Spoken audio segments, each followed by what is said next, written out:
Do you ever do that thing where you walk around with your phone up to your ear and you pretend like you're just having a conversation with somebody, but there's nobody on the phone, just out walking around? I do that sometimes. I don't think I've told anyone about it. It's not a big deal. Uh-huh.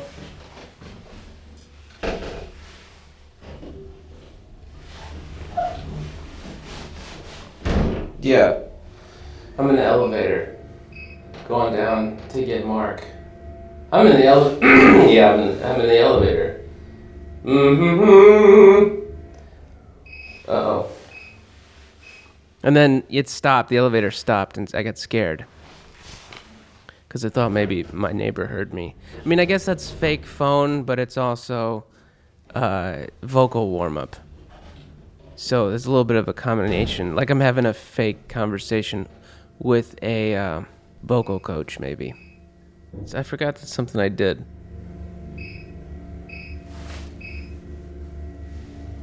So hey, how are you? It's late. I've been trying to put this episode together for a while, and I wanted to put it out on Monday, but it's pretty personal, and I've been going through all kinds of emotions about it, back and forth, and it's all very internal, and it probably doesn't matter to you. Not that you're not nice people, but anyway, there's just a lot to wrap your head around. My head, I mean. There's a lot to wrap my head and heart around here. I've shared this stuff with people before, but not in this way. So, okay. First of all, this is not safe for work. Kids, it's not really safe for anybody, including myself. None of this episode. Well, I mean, there's a lot of funny stuff in this episode. Don't get me wrong. There's also some I don't know, frank sexual stuff, whatever you want to call it. Anyway, I guess I'm supposed to say that. How are you? Hi. My guest is Marc Gerber. He is a comedian and a school psychologist. At night, he runs a show at Comic Strip Live on the Upper East Side. It's on Mondays. It's called 3-Day Weekend.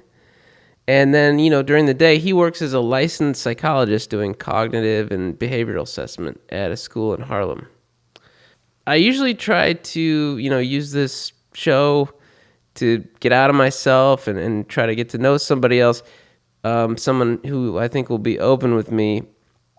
I really can't tell you how I know Mark without telling you this whole other yarn, there you go, so to speak, about a yarn, a ball of wet yarn. Old yarn that's very personal to me, and he kind of stumbled into this. So I got to tell you that. I was on this storytelling show back in June. It was a show, it's called Relationshit, and the idea of this show is for a performer to tell a story, and then they sit down afterward on stage with two psychologists, and then they sort of do their best right there in front of the audience to tease apart the issue at hand that the performer is dealing with. Mark was one of those therapists, so that's how I first met this guy. I was on the stage, and I'm telling this really vulnerable story. He said some things that really helped me, actually. I need to say that, too. I know it's kind of an insane premise for a show, this idea. Some of you are probably just horrified by the idea, but for a person like me, someone who can't really hear himself until he says a thing in front of a group of people, it was actually really helpful. For this particular show, I was trying to tell a story about a piece of stand-up material that's about being sexually abused as a kid, and it's something I've been going back and forth about and with and doing it at people, and it's become another abuser, this bit, and I'm trying to tell a story about this on this show. The word molested, raped, assaulted, whatever I have tried to call this experience in the past, it never seemed to sit right with me. Because for me, the experience for the 8-year-old, it was largely pleasurable what happened. And actually not that different from what a lot of kids kind of go through. But for me, the situation was this guy was only a few years older than me. He lived down the street. But it was very, very advanced stuff. Well beyond what I hear other people talk about when they talk about an experience they might have had as a kid fooling around playing doctor. This was very ritualistic. It involved, and I mean not like satanic, but there was a lot of forethought.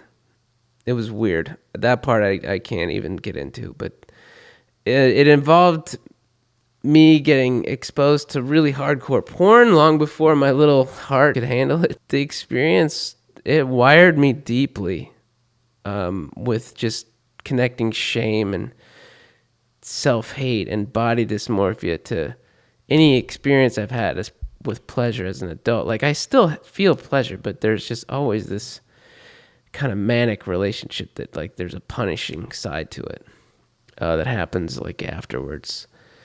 Second graders shouldn't be exposed to porn. Kids can't consent to sex. It's all still very much with me. And I have banged my head against a wall and assaulted audience with this piece of stand-up material for the last 5 years of my stand-up.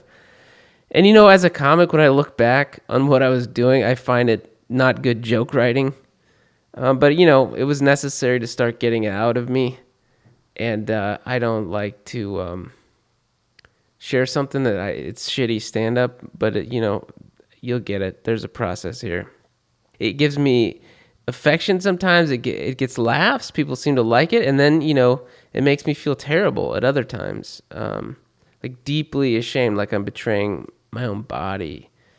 And I honestly don't feel like I have a lot of control over when I do this material or not. So the story of this story is me starting to feel human again and, to understand what happened and not just with my head but with my heart. And to me, that's the best comedy, is the stuff that connects your head to your guts, And maybe, there's a dick joke in here, but just relax. Today on the show, what I'm going to do is this. I'm going to play the part where, I'm getting to know Marc more and hanging out with him and eating jerk chicken and just he's funny and just, enjoying each other's company. And then after that, I'm going to play a recording of a very broken and deflated version of myself back in June, trying to tell an audience about this fucking story. And just, I hear in my voice just trying, like, giving this over to a group of people, like, please help me. It was a cry for help. Then I'm going to play another version that I feel a lot better about. And then anyway, after I play that, I'm going to go back to talking to Marc for a while. And I hope you enjoy it. We laugh and stuff. I'm making it sound like this is just this emotional Vietnam. It is for me, but, there's some laughs in here. And some good, the minutia of everyday life here. Some good minutia. That's my favorite. Just walking around. I think Marc is urinating at one point. You can hear that. He doesn't know I put that in here. Sorry, Marc. But so take a listen. I'll drop back in and tell you a little more about the story.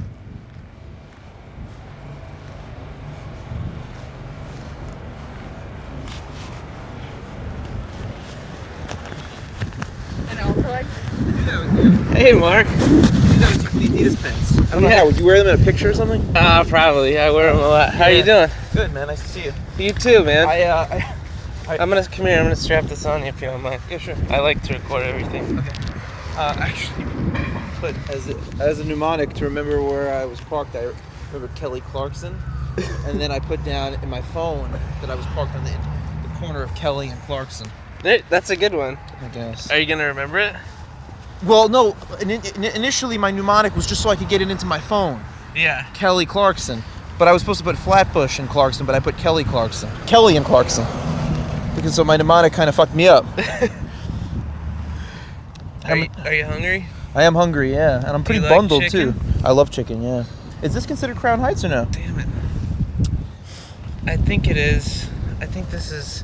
It's like right on the corner. Do you have a pocket? Do you have room in there? Yeah. Can you like delicately put that in a pocket? My most recent ex lives Flatbush Avenue. No, Eastern Parkway. Yeah. Yeah, she's like my most recent ex-girlfriend that, What's her name? Lauren. Ah, Lauren. Yeah. I know a couple Laurens. Do you probably don't? I feel like you probably don't know her. I don't know why. No, I doubt I Only know because her. I feel like I know it. I think I met everyone that she knows. Yeah? But not necessarily. She was in a soccer league. I didn't meet her soccer friends. But I met her college friends, any of her high school friends. Yeah? So her that's a while to be together, to get to know that many people. Well, we started off, we worked together for a while, and we were friends before we hooked up. And then we dated on and off a few times. But we were very, very close. Yeah. I still have a lot of affection for her and everything.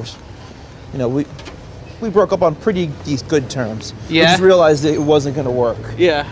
Yeah. More so than it was. Nobody felt particularly aggrieved.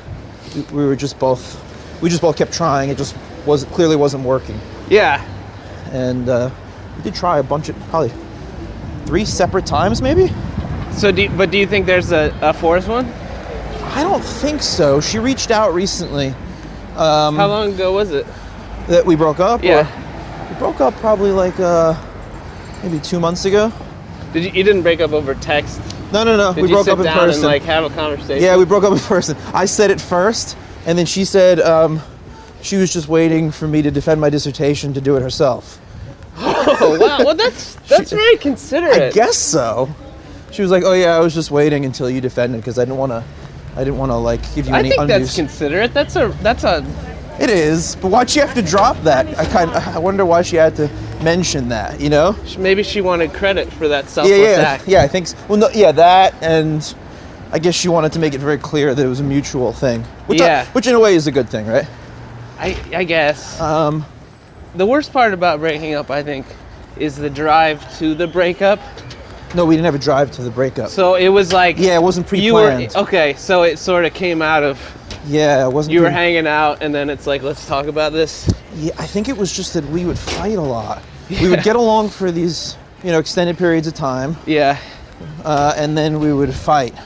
The fights were pretty intense, which leads me to believe there was something going on, some underlying issues that we weren't really dealing with. I mean, she definitely had some issues with me, and I probably had some issues with her, because the fights were, a little more vitriolic than you'd expect.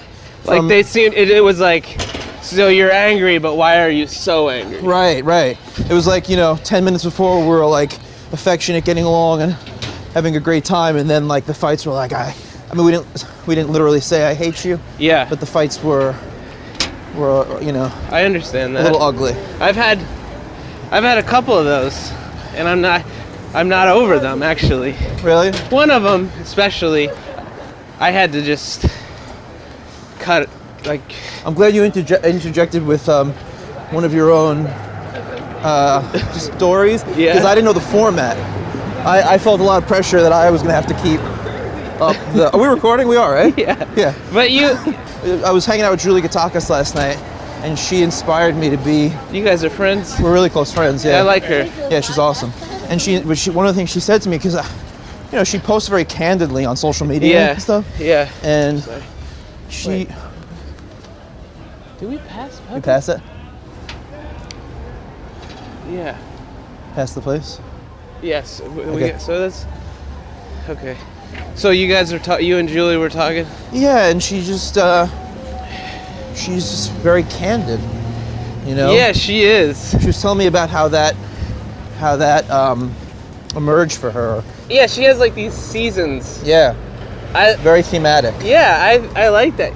Not everybody uses social media the way she does, or it's mostly Facebook, right? Yeah, no, she's widely hailed as one of the best. Yeah. I definitely think she is, definitely.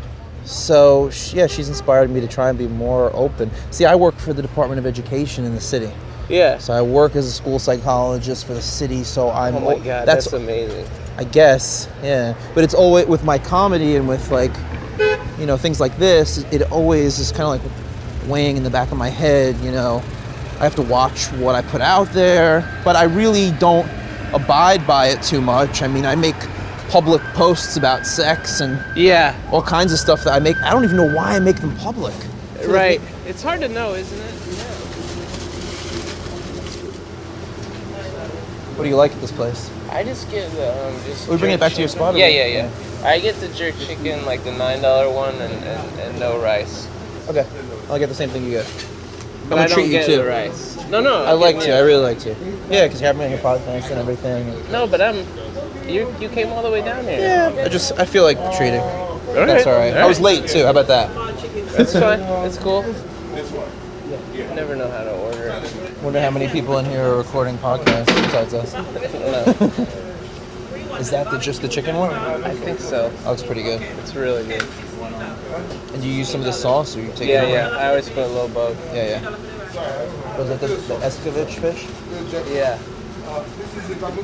Sounds Jewish. Escovitch comes in here like once a week for this fish. It's named after the guy that brings it in. How's the fish? I told you the fish was good. You're selling a lot of it, right?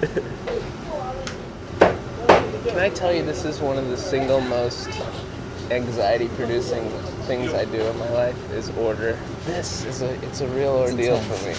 Here or just everywhere? Just in general. Oh, really? Oh, yeah. See, I'm the opposite. I'm totally relaxed, your but sweet spot? I shouldn't be because I'm a pain in the ass. I'm always asking for substitutions and asking to taste things. I'm that guy. So I should be anxious about doing it, and I'm not. Hi. Can I have the $9 jerk chicken only, please? And whatever he's at. How big is the $9 jerk chicken dinner? How big is that one compared to the 11? She's just gonna go. That's the 9? I'll take the 9. That's fine. You live on the Upper West Side? I live on the Upper East Side. I work in East Harlem. Yeah. You drive to work every day? Only when I have to move my car. Yeah. Normally I walk because I'm just like 10, 12 blocks. Oh, yeah. That makes sense. When I have to move my car for alternate side, I'll drive because I can park at one of my schools. Yeah. This is my first time Yeah? on a podcast, yeah. It's your first time on a podcast? Yeah. Really? Yeah, first time. That surprises me. A podcast virginity. I have a tendency to be slow to warm up, too. Oh, yeah. No, I don't like... Just in general on film, any well, me too. Yeah. Cameras. Thank you. Okay. You have a cup I could put this in? Like a container? I'm gonna take a lot. Thank you. This is the jerk sauce. This is the jerk sauce? Yeah. Okay. What's this one? Barbecue? That one's spicy. Thank you. Have a good night. Oops. Pardon me, sir. Man, we really beat a rush, and they're pretty slow. So that really would have been a long time. They're actually not super slow. I'm a New Yorker, man. So impatient. It's ridiculous. Proximity gets to me. Being in this small space and everyone's waiting. Usually I'm fine in there, but I think the second to last time I was in there, this guy was hammered. He looks at me and he goes like this. Like he's gonna cut my throat. Oh shit, that's intense. Yeah, and I mean, it was hard. I mean, I knew in my head, oh, this guy's out of his mind. He's drunk and crazy. But, yeah, but it's your flight response goes on. But no, that's always like ordering restaurants, like interacting with the server. Those are majorly like stressful. Is that also like... I'd rather talk to 500 people than that. 500 people in an audience. Yeah. Yeah. That is... provokes more anxiety. Yeah, yeah. Well, not more, but it's a different kind. I would rather do the other. Yeah. Yeah. When you started, were you a school psychologist? No, I was a nothing. You were like just kind of I was a college graduate. Yeah. By the skin of my teeth. I was a high school dropout first. And then I respect high school dropouts so much. I feel like it takes so much strength of will to drop at out that age to do that. Yeah. Especially like in maybe too much. if you would have asked my parents at the time. Were they like irate? Well, you know, my mom is pretty. She's a loving parent, but also at the same time a passive parent. She was not authoritarian at all. You know, and when I asked her years later, she said, she chose to preserve our relationship and our rapport, and instead of being super confrontational, I don't know what she would have had to have done, because she got me interviews at special schools. Yeah. I mean, I did go to night school. She followed up with every option in terms of alternative schools, and I think even military schools they explored. Because But was this after you dropped out, or like she could tell you weren't like it wasn't jiving with you Thank you. when she was looking? This was. Thank you for dinner. Oh, my pleasure, man. This was while I was in the process of like flunking out of high school. Like I got left back in 10th grade twice. And I just didn't go to school. I was just truant, Truant. I haven't heard that word. Truant. I was truant. That's a school I think word. a truant officer even came to my house. Yeah. But I just felt What was the deal? You just weren't. I was just checked out. Yeah. I was a stoner. I wasn't Yeah. a big Me super. too. I was a big stoner. Yeah. High I school. would like keep the weed. I keep my private weed under my bed hidden, and then I had my friends over because my mom was pretty passive. Mom, like I said, we could smoke weed in my room. Yeah. I was one of the few people at 15. People come over to my house and smoke. And how you doing? You going up? Yeah. Got it. 3, please. 3.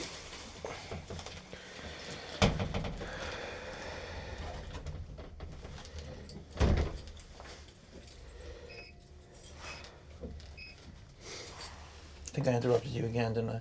No, Okay, good. that's okay. I mean, Bless you. Bless you. Thank you so much. Have a good weekend.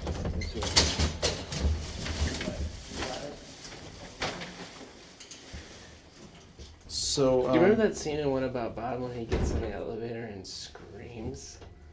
Did you ever see that movie? I've seen the movie multiple times and I really liked it. I just don't remember that exact. I always Was it, part was of- it, he was I'm going to always- visit, what's his name? At Doc, his it's office? his first time he's going to visit Yeah, Dr. Marvin. yeah. And he gets in the elevator and just all you see is the door shut, and then you hear him Screams. scream. I'm so someday I want to just. You want to just scream. try it? Do it. Yeah. I remember my mom came home from work once and screamed like that. Just walked in the door, put down like groceries. Yeah. My sister and I were just like, beating each other up, whatever the hell we were doing, causing all kinds of trouble, and she just screamed. It was like a murder scream. Wow. Oh wow, this is a studio. Yeah, I just set up mics and stuff. Are we gonna eat here? Yeah. That's awesome. This is what- really nice, dude. what you're are you- serious? What do you want to drink? What do you have? Mostly just like seltzer or milk. Oh, seltzer's great. Big seltzer guy. Oh, good. I keep a lot of seltzer at my place. Okay, I have lime or lemon. Oh man, I almost feel like you found this out about me. Well, You're that much of a pro that you found out my drink preference. I'm a seltzer person. I'm a lemon lime seltzer guy. That's actually. People come to my house and say, "You got one of those seltzers? You got one of those seltzers that you always keep?" I'm like, yeah, man, take a seltzer. I don't know why I got this. Isn't a usual one. I not? usually Is it just on get sale? cans. I get cans too. Oh, man, come on, you studied me. No. How many things are you gonna drop about me? No, that I don't know. I get cans too because they. I feel like, and I also think seltzer is maybe it's a defining character or trait. No, in general, Oh. people that drink seltzer, like, do you drink it pretty? Gas or no gas? Yeah. I I drink Habitually? seltzer. Yeah, I drink seltzer every day. What's gas or no gas? I think that's what they ask in Italy, maybe. Oh, like seltzer. Flat water or bubbly water, sparkling Huh. water. Gas or no gas? I think it's Italy. I don't know. All right. Mind if I use your restroom? No. Are you gonna get that on the Yeah. mic? I'm gonna Are you open with that? It's right here. This one here? Yeah. There's the switches on the wall. Yeah. Thanks, man.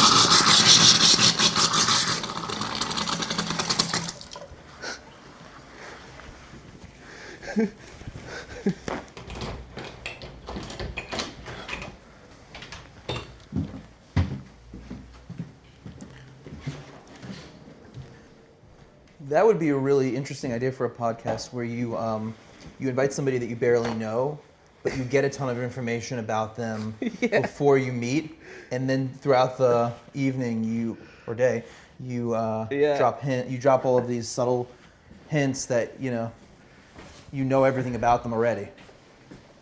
Like, you could even have the.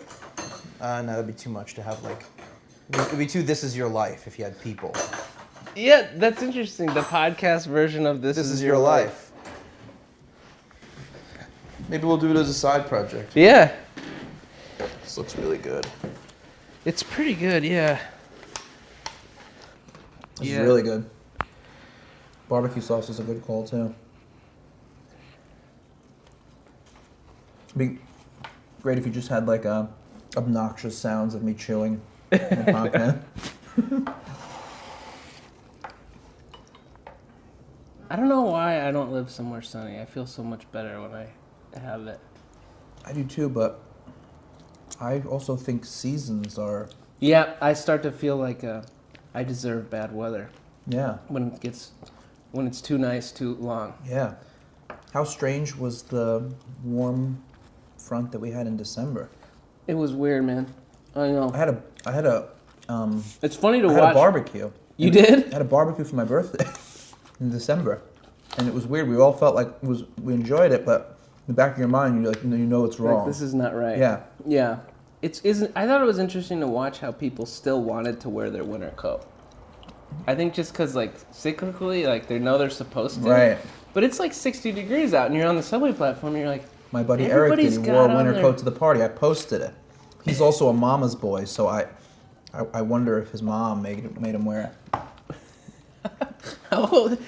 His mom he's a mama's boy into adulthood? He's 28, yeah, he's still a big time mama's boy, one of my best friends. Big time mama's boy, yeah. I mean, she's extremely overbearing. He definitely resists to some degree. I mean, if he succumbed to all of her, well, to her overbearing nature in full, I mean, he'd probably be living with her still, under her constant supervision and care. Yeah. In terms of, like, wearing a winter jacket, she probably still has that.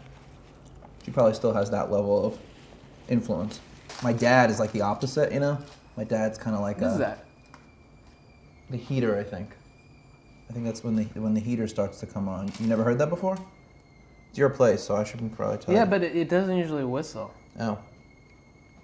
You have a tea kettle on your wall? No, that was somebody. Oh, that was a tea kettle? Mm-hmm. That's what I thought. Maybe right upstairs? I think it's across the courtyard. Yeah. You can hear. Wow. That's loud. Yeah. I digress a lot, do you? Yeah. It's all digressions. I feel like. I think it's a sign of a good conversation, too. No. You know? Ever go on a date where it's like, how many siblings do you have? My sister's in medical school in Philadelphia. My brother's a dentist in San Diego. Wait, so it's your sister who's in Philly? Yeah, my sister's in Philly. You know? Those are the worst dates, I feel like. This is a much better date. When you could really care less, but you want, you know you have to, like... You're hitting the topics. And you know you have to remember the cast of her family. Right. So I mean, imagine there's some people that don't care at all or don't even ask any of those questions. I find the subtext of a date to be, like, I don't generally go out, like, on a blind, like, or maybe, like, even just, like, social, like, you meet online and go out. Like internet dating? Yeah, I just don't. I don't tend to do that either much. The subtext of it is so loud to me. I want to be like, this is weird, right? Like, what do you think of me now? As opposed to 10 seconds ago. Say all that. That would probably really make you stand out. I know, but I feel like I'm going to do that now because it's true. But yeah, be careful. There's a lot of bones. I don't know how to do CPR. You're on your own here. Really? There is a way to do it to yourself. You, like, fall in a chair. So you could do it to yourself. If you had to do CPR, you're responsible. I don't think so. I think I would run outside and look for someone else to do it. I don't think I would do it to me. Although I learned how to do it to yourself. You literally fall on a chair here in your sternum. You land on it. Yeah, I've seen. Yeah. But don't you, as a school counselor, don't you have to know? Yeah. You're supposed to know. I just CPR. forgot it. Like I've learned it, so you learn it every couple of years. You refresh. I know that we got rid of breathing in the mouth.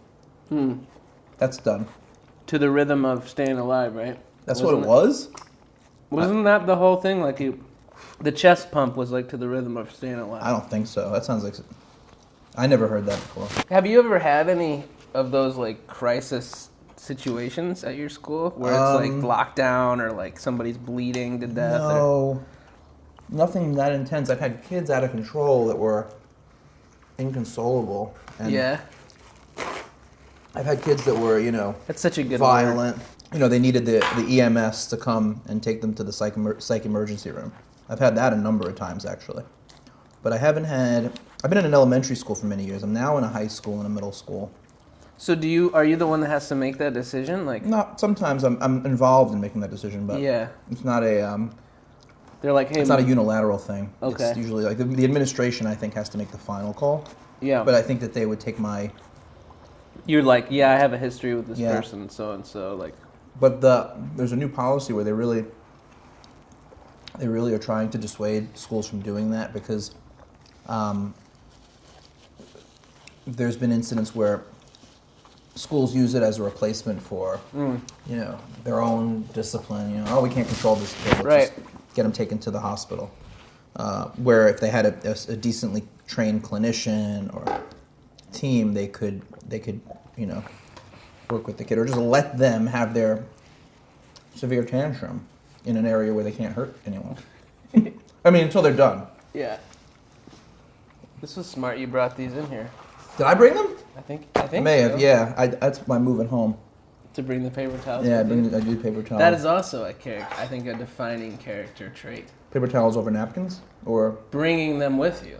I use a lot of paper towels. But see, you had the foresight to know. Oh, I ripped off a couple. I had to bring the whole thing.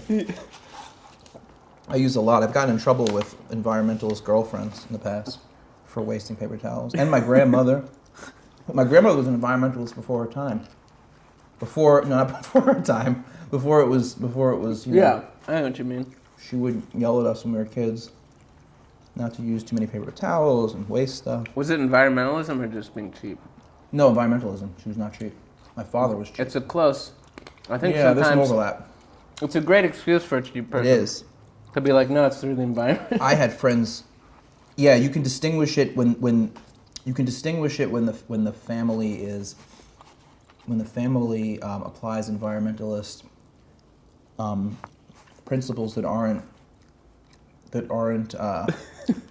expense related. Yeah, like Forgive the like rubber grammatical bands. inaccuracies We of keep all the rubber bands in the Or house. like I had a family when I was a kid.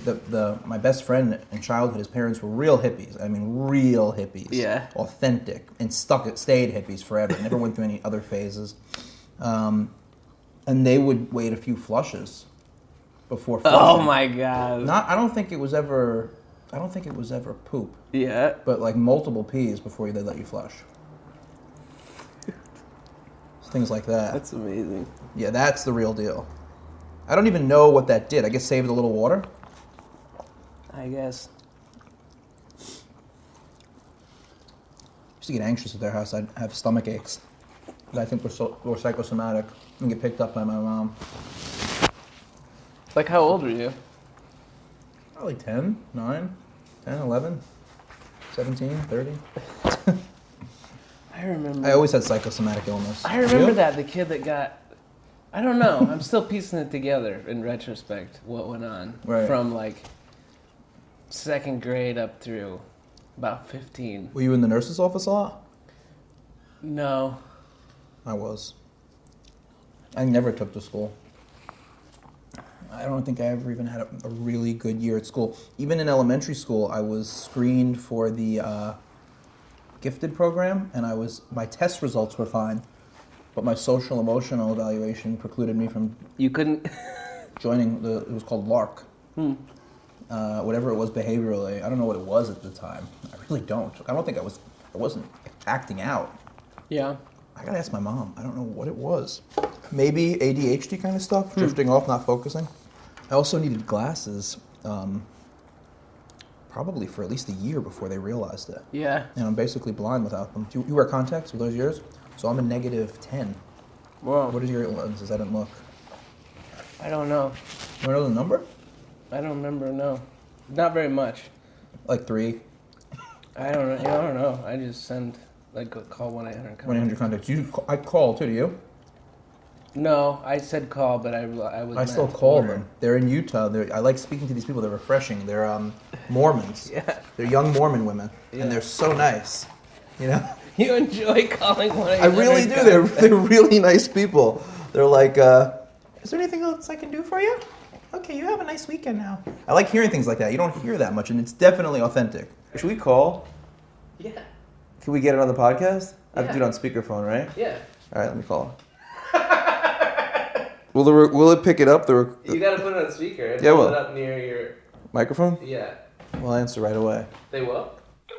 Right away. What are you gonna ask about? Thank you for calling 1-800 Contacts. This call will be recorded for quality and training purposes. My name is Holly. How can I help you? Holly, did I speak to you last night? This is Marc Gerber. I called to order 2 boxes of lenses last night. You know, I was not here last night. Your voice sounds exactly like the young woman I spoke to last night. Exactly. No, that's awesome, but no, it wasn't me.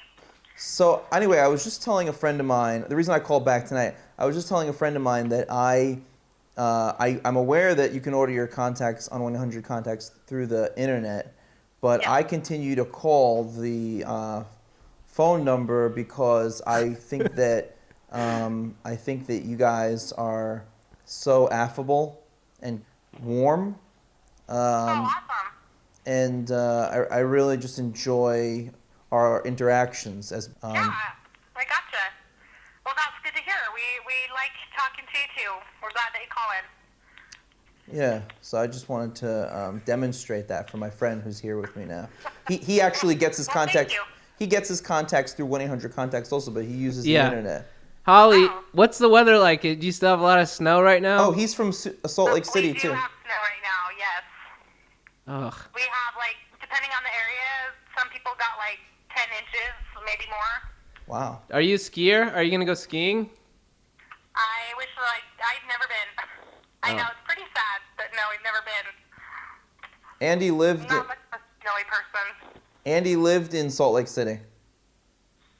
And your friend does? Yeah. Well, he did. Yeah, we're in New York City now. We're in New York City, where we're getting a warmer than normal temperature. Oh, He doesn't. yeah, awesome. All right. He doesn't want to go into any more of his. I lived in the avenues. Do you live in the avenues? Yeah. Awesome. So what can I do for you guys tonight? I'm not gonna order anything tonight because I just ordered yesterday. But I was just trying to describe how nice you guys are, and I wanted Andy to hear it for himself. And I think I that got it. I think that you demonstrated it very nicely. So I really appreciate it. Oh. I hope we didn't waste too much of your time. No, you're not. You're just fine. That's what we're here for. See? Sorry? This is Mark, right? Yeah. I'm on Do my they last sell? pair. Ask her if she sells the contacts that change your eye color. Do you sell the contacts that change your eye color? I think they have everything. We do. Like, could I get red eyes or yellow? But you have to get them. No, we don't do those cool ones. Oh. No. Oh, just Like blue, cat, right? like cat eyes. Just blue and brown and green. We don't have the cat eyes or anything cool like that. Do you have to get a special prescription for those, or can you just choose them? You do have to still have a prescription for them. I forgot about those, that people were changing their eye color with contact lenses. So weird. Yeah, we do. I mean, we have some pretty cool colors, but we don't have the crazy eye color. I might look at it with blue Halloween eyes. lenses. Some people really I think could see you with dark blue hair eyes. with blue eyes Yeah. is killer, right? Yeah. It's a killer look. All right, I may get some blue-eyed contact lenses. The problem is if you're gonna get blue-eyed contact lenses and you're changing your eye color, you need to move. Yeah. You need to I would do that if I was relocated. I'm not gonna walk into work Right. after having had brown eyes for 10 years and all of a sudden have blue eyes because. And scare all of your coworkers that you're a vampire. Well, I don't know if I'd scare them. I think they would just think it was just so silly. It was just Definitely. it's good for meeting new people, maybe, if you want to establish yourself as a blue-eyed guy. Does but she have blue eyes? You must have blue eyes, Holly, right? I actually do. I Nailed could it. tell. Yeah. It's not typical for like Utah. It's not That's what I've typical? heard. It's not typical for Utah? No, I think it is. Oh, it is. actually. Yeah, I pictured all you guys with blue eyes. I had an au pair when I was a kid. I don't even know if you call it an au pair from Utah. But I had a woman come and live with me and babysit me and my sister from Salt Lake City. Her name was Paula Cochran. And she was from Utah. And she didn't stay long. She was homesick. And she missed her boyfriend. She showed us pictures of her boyfriend. And she moved back to Salt Lake City. She didn't stay long with us, but I'll always remember her. I tried to find her on what's funny Facebook. is I was actually a nanny in New York. Really? What? Yep. Where were you? I was in Bedford. Bedford, New York. Oh, Bedford, New York. So it's in like Westchester. Is that something that people from Salt Lake City frequently do, or is it just a weird I coincidence? think so. Yeah. I think that there was quite a few. In fact, like most of the group of people that I was with were all from Salt Lake City. Really? It must just be a thing. It must be. Maybe I should go nanny in Salt Lake City. You should. I'm too old now for It's it. awesome, and you can take your kids snowboarding. Ah, I love skiing. I'm a skier, not a snowboarder. Oh, well, sorry. I'm old, Sorry, that's why. skiing. That's funny. That's really cool. Yeah, I wonder what I tried to find Paula on Facebook and I couldn't find her. She's much Well, older. bummer. She's much older. Anyway, I don't want to keep you. I know you probably got real calls coming in. You're just fine. So, just want to remind you to watch for that email, though. I will. You should have gotten it. You should have gotten it when your order shipped out. So. I'm curious. I wanted to know right now. I'm going to put him on the spot. Andy, are you going to start calling for your orders, or are you going to keep doing it online? I think I'm going to keep doing it online. I just can't take the love and loss that happens. You know, we Oh. have some pretty cool people who work on chat too. On what? The chat. Oh, the We chat. have chat on our website. Oh, the chat. At least do the So you can do chat. that, too. Yeah. The thing is, I don't want to I don't want to guilt Andy. I was going to say you guys are staying employed because of people that call in. Right. I like you guys. All right, Holly. Goodbye, Yeah, but Holly. you guys have a good weekend. Thanks so much. You too. You too, Holly. bye. Bye-bye. Goodbye. See? That makes me so. I can't be one. I can't do like it. I can't, it makes me so uncomfortable. I can't handle the tension there. You She's felt- I- miles away, and I can't handle it. That's the same anxiety that I have. You're with the ordering ca- stuff? Yeah. I like Holly. I liked Holly. She seemed nice, I know, but like. but then they have this timing thing. They're probably not allowed to get you off the phone, Right. but they're measured by how quickly they turn around their customers. Usually, right? But you don't meet women like that in New York. It's true. I was just talking to a friend of mine about this. But this I like. Yeah. This is refreshing to me because I think it's super authentic. I really think you should start calling in your order, dude. I I'm can't, telling for you, the you'll same like it. reason, even on my own, I can't handle the pressure. I had one time, although if it's someone who wants something from me, I can drag it out. Like I had a collections agent one time call me. And I had it was when I was drinking a lot. And I was in a very dark place. And I started crying. I mean, I was weeping. Because of the money you owed, or? Everything in my life, dude. It was an episode. Like I hadn't Wow. left the apartment for several days. Bottle of Bushmills every day, pretty much. And she was calling for a collections agency, and I just started weeping. And she prayed for me. She stopped being a collections agent, Wow. and she started praying for me over the phone. Wow. It was amazing, regardless of your spirit, of Yeah. your belief in God or not. Yeah, no. It was quite the turn. Yeah. Wow. That is quite It the was turn. it was a turn. I wonder how many Well, you like people us- we do have- that are just lonely that call customer service. I didn't think that numbers that or- was the reason because I'm a late adopter to all kinds of stuff. Like I just started using Seamless. I had a menu draw until like a few months ago for delivery and takeout. Yeah, A draw of menus. yeah. And people make fun of me. I'm always a late adopter to technology, everything. Twitter, I think I'm like maybe a year in. I was AOL until just pretty recently. Come on. Yeah. I still have my AOL, still like a pretty important Remember email. the CDs? I was in class once last summer in graduate school. Class of all really pretty, like 25-year-old women who were like, because psychology is pretty female dominated. Yeah. It's like, I'd say my graduate program was maybe like 85% women. So I'm sitting, and they're younger because a lot of them could go right from undergrad to their master's, their doctorate. So their Yeah. mid-20s is probably the average age, but there's some variability. But and I'm sitting in there in class, and this particular class was like me, maybe one other guy, and then like it was a summer class with like 25 women. Yeah. And I didn't realize the sound wasn't off on my computer. And I go in to check my AOL email, and it goes, "You've got mail." And everybody, all the girls in the class started laughing. I bet, man. And they were like, "My dad had that," Yeah, it was an embarrassing moment. At the same time, I was like owning it, Maybe they found that attractive. Maybe they did. Have you ever done those like love language? This is so dumb, but like those tests where they determine how you receive and give affection. No, is it like an online survey kind of thing? Yeah, there's this guy who had this whole book about it, but the whole thing was like about relationships, and like a lot of the problems are because one person thinks they're giving affection by doing this particular thing, and that's not the way the other person receives it. So like, for example, I might think that I'm showing you how much I care about you by like cooking for you. Right. But that could just be for the other person to take that for granted. Right. And then in their head they're like, well, why don't you ever right.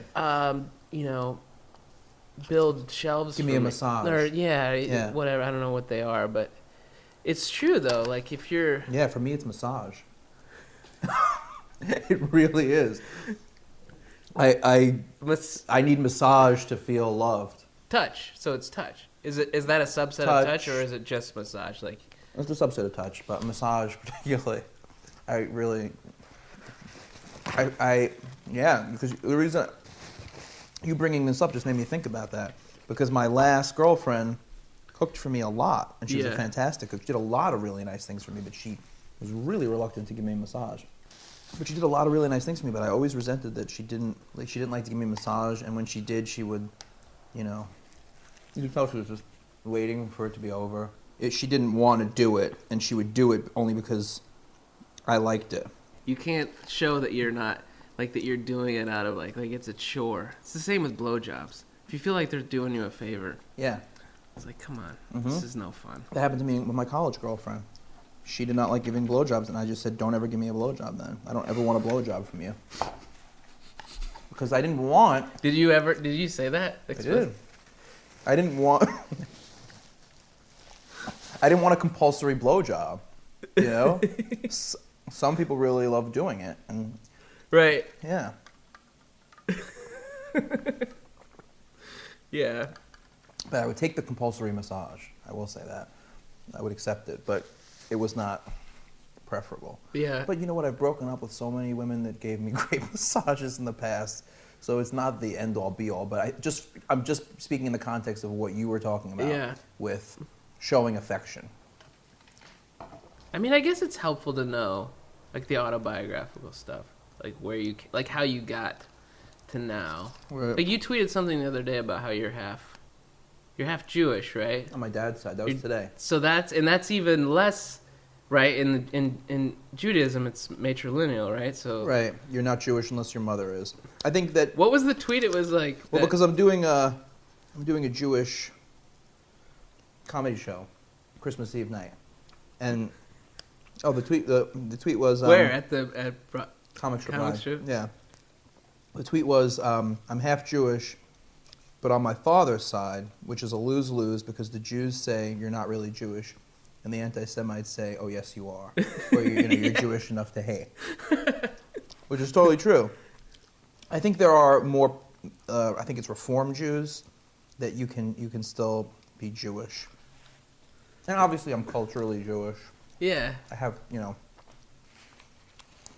I have Jewish heritage. Gerber, yeah, which I think is German. I think it's German origin, the name. Yeah. My dad is a Russian Jew, Lithuanian Jewish. Not very religious. No. Where does he live? Is he still living? Yeah, he is living. He's living in Pennsylvania. He's a native New Yorker, born in the Bronx. Lived in Manhattan for most of his life. When he met my mom and got married, they moved to Long Island because he lost his job a couple of days before I was born. Whoa. They were going to buy an apartment in the city. It was like, I guess 76. And he was fired, ironically, by a Japanese company on Pearl Harbor Day, which is December 7th. Oh my gosh, that is amazing. December 7th. Wow, so Pearl Harbor really had a special meaning for him. It did for him, yeah. Are you tired? Do you want me to stop? Do you want anything to drink? You want to take a break or anything? I wasn't thinking that until you said it. Why do I seem like I'm? No. I'm just trying to be respectful. No. I maybe I asked because I want hot chocolate. Let's do it. Do you want some hot chocolate? Yeah, let's do it.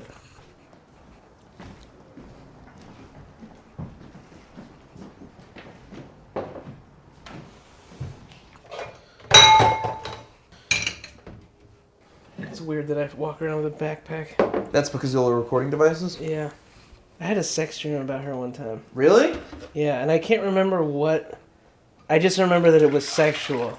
It was one like, have you ever had one of those ones where it's not about the act, but you had the feeling of sex in the dream, but I don't think I was like picturing us. Yeah, I don't have sex dreams. I wonder if I would have more sex dreams if I stopped jerking off. Or did it less frequently. Sex or jerking off, you know. But like, I don't usually go to bed without having had. Right now we could do an experiment. Not jerk off and go to sleep? No, for like, so if we said right now, I'm not going to do it for like a week. I've been working on that in therapy. Really? I'm trying to stop watching pornography. Yeah, that's a big one for me too. I've been watching pornography since I was 16. Well, everybody has, but I worked at a video store.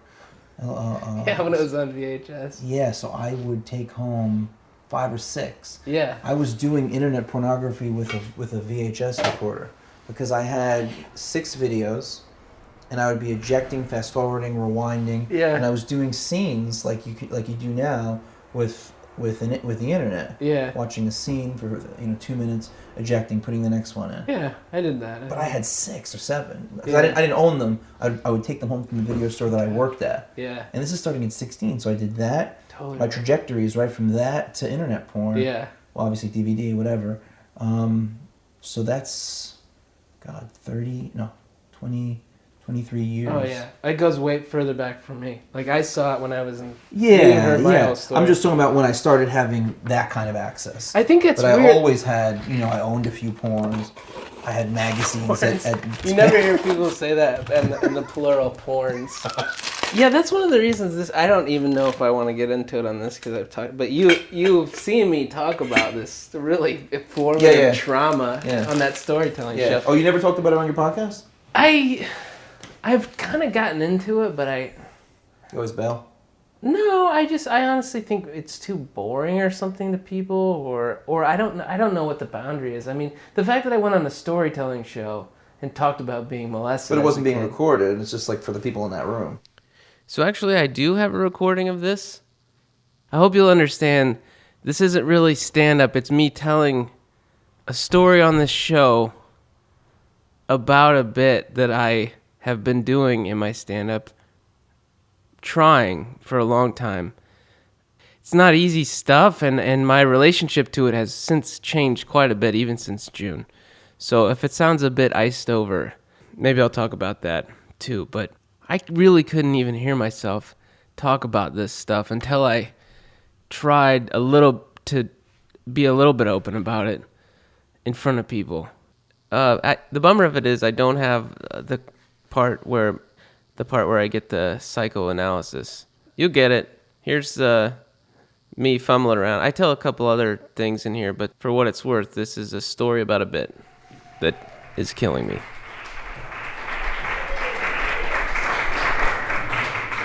Hello? This is very uncomfortable, what I'm about to do. I'm in a basement. This is a story about being molested in the basement. I'm a stand-up comedian, by the way. Did I mention that? Did someone mention that? It's hard. I don't know how to get into this a little bit because this is, I think, about a bit that I really want to put out of its misery. Sometimes when you're doing stand-up, you get hostile. You're like, they don't like me. All right, I'm doing my molestation material. Here it comes. I'm doing it less than I used to when I first started. I was getting sober when I first started doing comedy, and my brother was dying, and I was working shit out. My brother's dead. Did I mention that? I just mentioned that, like I passed by it. So he used to hit me if I didn't know the starting lineup for the Twins baseball team. So, I mean, I kind of feel like I won. There's a part of me that feels like it's sad, but I mean, there's still a little. When someone dies and you're pissed at him, it's tricky. He would think that joke's funny, actually, now. Not when he first died, I don't think he would like it. But, Jeff, I miss him. I do miss my brother. It's weird. Sometimes I'll be on this is a digression, but sometimes I'll be on the subway and I'll see like a cop with the same jawline. And I'd be like, man, like, what if he stopped and frisked me? Like, it'd be my brother trying to contact me from the afterlife, maybe. Maybe that'd be him. Does anyone else have that on the subway? You ever do that? Fantasize about your dead brother contacting you from the afterlife? No one. Okay, yeah, not relatable. All right, Andy, come on, bring it in. So anyway, this is how it goes. I'm doing my bit. I'm doing my subway observations, and then I'm like, all right, let's change it up a little bit. Anybody on Twitter? You guys on Twitter? Anyone? My neighbor fucked me when I was 8. Is that trending on Twitter? It's a little harsh, right? A little harsh. It's a lot to ask of an audience, and I realize that now. I didn't know that at first. When I first started doing stand-up, I thought, why are they just not on board with my molestation bit? So, my neighbor, he was this retired Chinese chef, swear to God, and he's not the culprit, but he, like, the smell of Chinese food was always in this house, right, Brian's house, and I would go down there, and it was weird, you know what I mean? It was a weird, a lot of, like, his grandpa would save shit. Just constantly save shit. Like, I've never seen a Chinese man that can't tie the fuck out of a plastic bag knot. You know what I mean? I don't know, he just had shit tied off everywhere. And it was kind of a dark house. Yeah, man, like, and I was 8, right? So I was 8, and this guy, I mean, I didn't know, I didn't really know anything, but I think I might have driven up to my Ewok or something before this, but, you know, I always wish I could just like stop and take a break when I start getting into this material. Like we could all smoke a cigarette together and just stop. Yeah, okay, so anyway, the thing is about it, like, Brian, I don't know what to say. I don't know what to say if he fucked me, like made love to me. Maybe that's a better word. Brian made love to me when I was 8. Rape is such a tricky word, or molestation is a tricky word. It doesn't sound like, molestation to me sounds like something like a dumpster, like somebody fucks you by a dumpster, right? That's molestation. It's a terrible word, molest, right?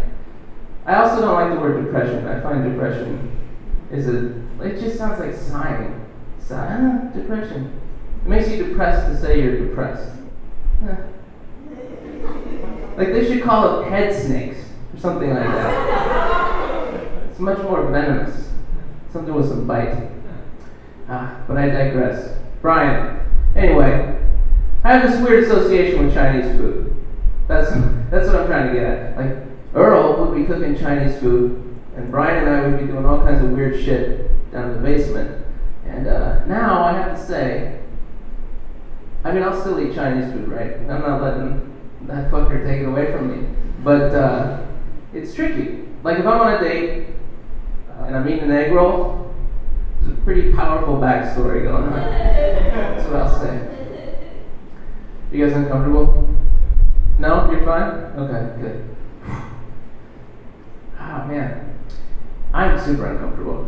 But all the time, like my mom made me wear a used Speedo when I was 11, so like I'm fucking stuck that way.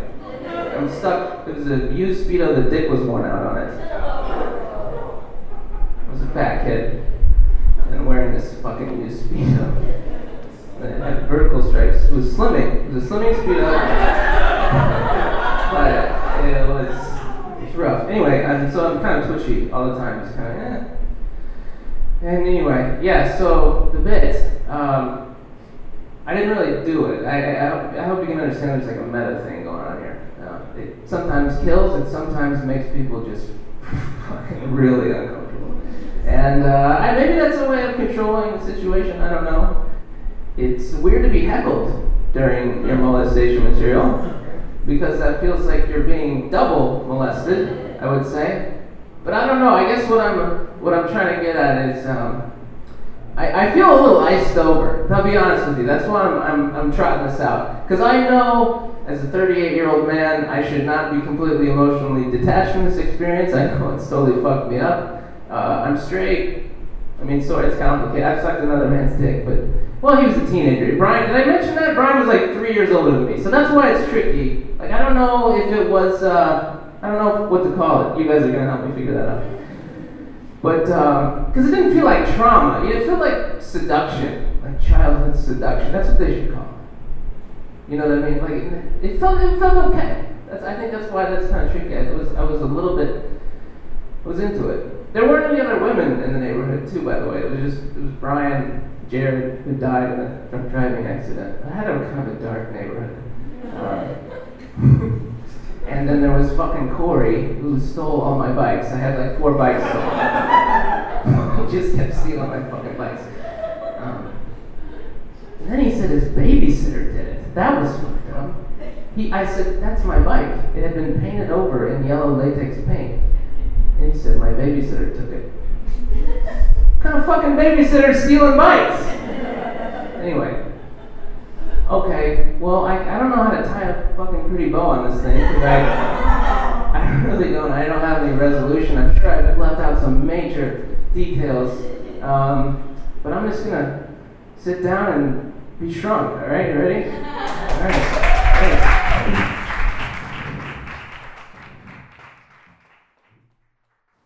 That was a helpful thing for me, though. I'm glad to hear that, because I always wonder. I know it's not right. I know it's not like ethical. Whatever, maybe probably that's not. But for my personality, I don't think I could really hear my own narrative until I did that. Until I said it in front of people. And I'd actually never heard a therapist tell me, like, I don't know if it was you or the other Wilson. Yeah, I don't remember which one, but she said something that made me put together. She was like, your body reacts to stimulus, like your body's programmed to like feel good or whatever. Right. And that was the thing I've always had trouble wrapping my head around. Oh yeah, right. You can have orgasm from sexual abuse, and you can have pleasurable feelings. Even hearing you say that, totally doesn't, like, it kind of registers, but it's hard to understand it as... a kid can seek out sexual abuse. Yeah. You know, because of... That's really interesting. Yeah. It's still abuse. That's so interesting. And I've often thought that, like, did I seek it out? Doesn't make it right. Not abuse. This fucking bit, I mean, it's a molestation bit that won't stop molesting me. I try to retire it, and then it comes back. People ask about, they say, oh, is stand-up, do you find it purging? Do you find it a release? Is it cathartic? And I would say... It's like, it's not like letting out a demon. It's like maybe I have like a doggy door and I let the demon out into the backyard and it comes back in through the doggy door. So I get to be in the house alone for a little bit without the demon, but does that analogy make sense? Holy shit. Hello, how are you? I think I feel okay with this version I'm about to play you. Now I think it's better because it's in the context of stand-up, real stand-up, and it's not a storytelling show, and also because it's one I think I chose to do this from a better place. I haven't. It's from a place of recovery versus doing it at people. Here's a better example of me doing the bit. I don't know how much to go into. It's weird. I'm kind of an over-discloser. I've only recently... God, all right. I mean, here's the thing. We were all probably... A lot of us were molested as kids. I don't mean to make light of it, but seriously, it's true. I mean, I had to learn to not tell people that in the first 5 minutes I met them. Like that. Especially when I got sober. I would just I was telling everybody I'm an alcoholic. Like, just trying it on. I don't know if you went through that phase, but... Like, it says there's no wrong way to get sober. That's a sign on the wall at one of the meetings I go to. I think there are less painful ways to get sober. One of them is not telling everybody that your neighbor fucked you when you were 8. And... You don't need to tell them. And guys, seriously, I don't mean, it's part of my story, man. I mean, it fucked me up. My neighbor, I always tell myself I'm not gonna do this bit. I cannot tell you, I'm in therapy because of this bit. I tell him, he's like, don't do it. It's like, it doesn't make me feel safe.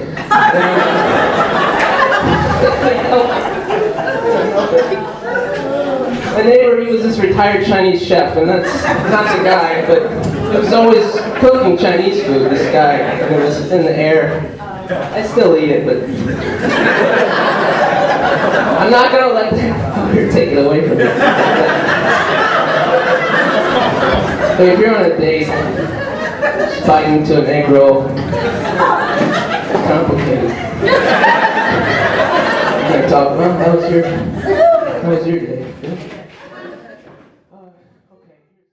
I think for me, I don't know, like I stopped trying to figure out the fault in it, but like I just know that my exposure to that kind of like intense, like I saw porn when I was in maybe second or third grade. That was part of it. Component. I saw that, and I think just being exposed to that so early, I wasn't ready. My body wasn't ready. Right. That was such a formative thing. Yeah. And yeah. I don't remember when I started seeking it out. I was precocious in that way. Like I would look You were through precocious porn. I don't know if my dad had magazines. You don't remember the first thing you ever saw that was pornographic? Maybe my dad gave my mom a Playboy cartoon. And you remember getting like a jolt from it? I remember finding it. It was like a naked woman in cartoon. Yeah. That was like in my mom's private stuff. You know, like her He letters gave that to her? I think it had a note from him attached to it. Dear Vera, like she thought. I think it was actually comic. You know, he thought that she would think it was funny. Yeah. So he sent it to her in a letter. Yeah. People used to send letters. It's hard to believe. Right. I looked through her letters. I remember maybe or something when I was like 9 or 10, and there was that naked cartoon picture. I think that was the first one. But we used to go. I think. Excuse me. We live in the. Did you live in the suburbs? I mean, I lived in what was essentially a suburb. So did you go to but there was no major city. Bloomington Normal was this college town.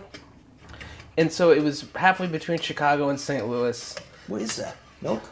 Yeah, but it's got abuleta. Wow. Do you not like drink milk? Or you like? No, I drink milk. I just never saw it before. I never saw anyone make it this way. I don't think you're supposed to use the mixer. I make the most boring hot chocolate, like packets, hot water from the kettle, and the then waters. milk. That's just a no-no. I know. Can't do it. I do add a decent amount of milk. Have you ever? This will change your life. Have you ever had this stuff? No. You can buy these tablets. I'll show you. And you just drop the tablet. Nestle. I dated a girl that did this, and then. You pick up stuff from girls. I've never dated anybody with a sweet tooth more than her. It's like her brother was a hardcore alcoholic, and I think it was just that thing in her family where like if she didn't drink, it was gonna be this. And she would have cake. She's the one that told me, why would I have a can of Coke when I could have a piece of chocolate cake? Like it was the same amount of calories or something like that. Oh, interesting. Or no, the same amount of sugar. That probably isn't. Yeah, it's Latin with sugar soda. Are you bored right now? No. What are you feeling? How are you feeling? I'm feeling engaged still. Okay. Yeah. How about you? I feel like I'm interviewing you too much, and I don't like that about myself. I feel like I'm being interviewed. I feel like Sorry. I'm setting my I feel like I am in interview mode. Yeah. I feel like Feels dirty. I don't like it. I feel like I'm receiving interview. But I'm sorry. probably like that. But I'm also, I think, like that on the first few times I hang out with someone. Yeah, that's like natural, right? Yeah, so I don't even think it's necessarily about the recording. I think it's more of an ego thing, or All right, so then how do we defeat that?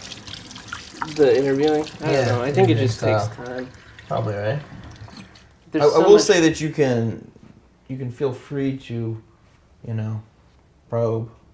I don't. You can feel free to probe. I don't. You don't have to be, cautious with anything that you ask me. But then that's just still the interview, right? Can you recommend a good therapist? Maybe that's the whole purpose of the universe bringing us together. Oh, really? Do you need one? Probably.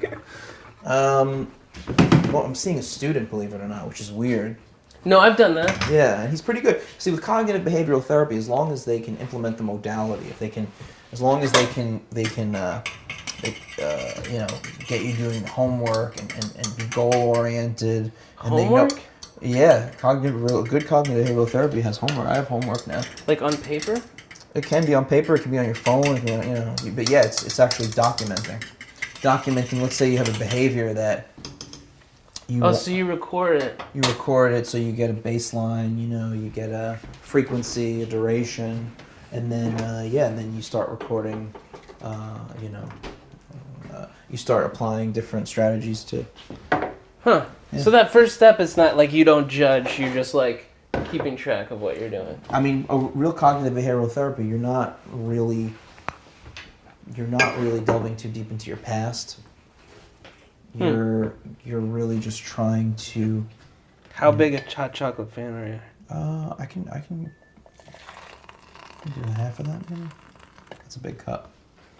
Do you want whipped cream? Sure.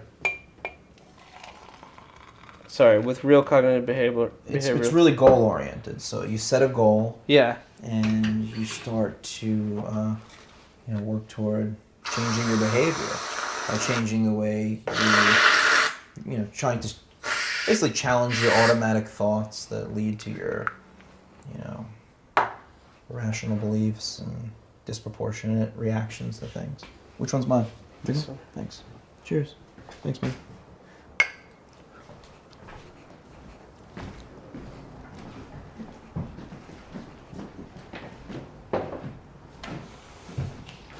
It's really tasty. Okay, so, but for some reason I want to, like, ask you about the fact that, maybe this is just dumb and too, like, it might not even be interesting to you, but the fact that you're a shrink. You got your PhD in what? I just finished clinical? my PhD in school. In what? School psychology. Oh. Yeah, in school psychology. Okay. Yeah, and I've been a school psychologist for about 10 years. Is it, like, how do you negotiate that and, like, comedy? Completely separate, distinct worlds for me. There's no overlap whatsoever. I don't do jokes about... But you don't think the same thing, like, there's, like, a core thing that draws you to both of them? Oh, right, yeah, that I would say is probably true. I don't want to sound trite. The human condition, yeah. Relationships with people, yeah. Human behavior, all those things. I think there's overlap there. Do the students think you're funny? Yeah, probably, definitely. Do you do voices? I do a ton of voices. Yeah, I open up with comedy with the kids. Oh yeah, so here I am saying there's no overlap. I could play you a video of, like, I would, like, go into a class and do jokes, and there's one video I have of this class where they're just literally falling out. It's the biggest kill I've ever had in comedy. They're like on the rug, how the kids in the class sit on the rug. I think it was kindergarten, and I do a couple stupid jokes, just the like rug, yeah. Remember the rug? Oh, fucking. Did a couple, the rug. like, I don't even remember the rug when I was a kid. Wouldn't We're always it, at if desks. stand-up was still like that, where everyone had to sit on the maybe rug? that'd be a good theme for a show. Can you imagine? So great. We should do that. That would be a good theme. That was one of my first experiences with public performance, show and tell. That was probably, for a lot of people. At school. Yeah. Mine was in 5th grade. I was, I think I was doing a story about Miami Vice. I did like I had to, like, describe Miami Vice. Yeah. I came up as Crockett, I think, who was, what's his name? The star of Miami Vice? Which one, Don Johnson? Yeah, Don Johnson. Yeah. I was Don Johnson. I wear the blazer and, like, a pink T-shirt underneath in Uh-huh. 5th grade. But I had these, like, really thick glasses. I wanted to be cool. I wanted to be Don Johnson. But here I was. I had, like, glasses that took up my entire face. Yeah. A mop top hairdo. And so from the head up, I was, like, future IT guy. And then from here down, I was Don Johnson.